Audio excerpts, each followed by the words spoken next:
यदि आप हमारे चैनल के सभी गाने को पसंद करते हैं तो डीडी प्रोडक्शन हाउस के यूट्यूब चैनल को लाल बटन दबा के सब्सक्राइब करें और घंटी के निशान को जरूर दबाएं।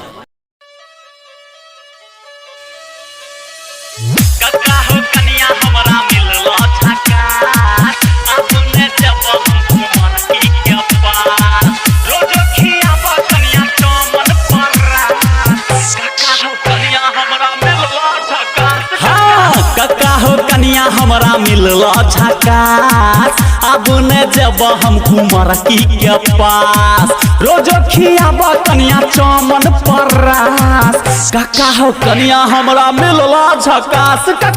काका हो कनिया हमरा मिलला झकास अब न जब हम कुमार की के पास रोज खियाब कनिया चमन परास काका हो कनिया हमरा मिलला झकास काका हो कनिया हमरा मिलला झकास कहियो न जब अब कुमार की के पास कहियो न जब विकास कुमार की के पास प्रेजेंटेड बाय कुमार की के पास डीडी प्रोडक्शन हाउस कुमार की के पास सक्री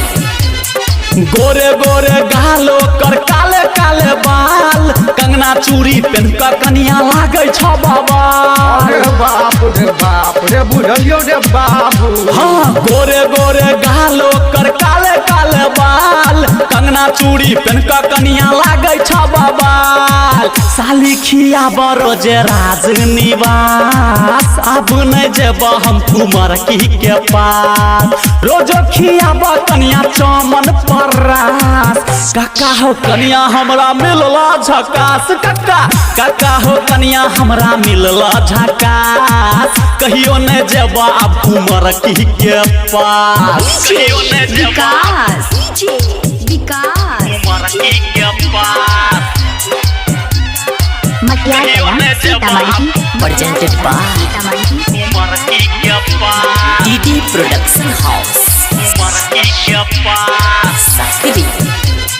पहले रहिया पातर दूबर भेलिया अब मोट सुबह शाम पिए के मिले छ दूधक घोट तो लागे छो बाबू कनिया बड माने हो रे बाबू। हाँ पहले रहिया पातर दूबर भेलिया अब मोट पिए के मिले छ अब दूधक घोट रहला न हमरा अब कुमार की के आस अब न जब हम कुमार की के पास रोज खियाब कनिया चमन परास काका हो कनिया हमरा मिलला झकास काका हो कनिया हमरा मिलला झकास कहियो न जब अब कुमार की के पास काका हो कनिया हमरा मिलला झकास अब न जब हम कुमार की के पास कनिया चमन परास काका हो कनिया हमरा मिलला झकास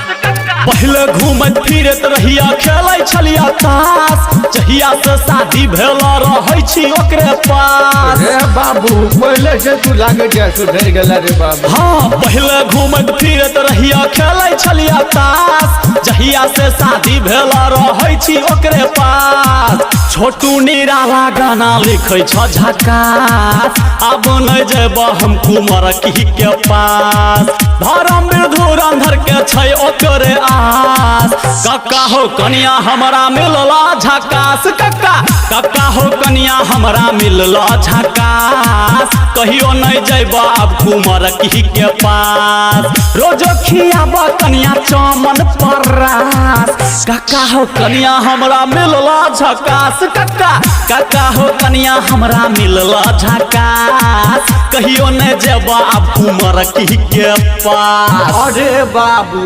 अटमा जुड़ा गेल तोहर बात सुन के। Recording by DD production house सक्री 97 084 45 722।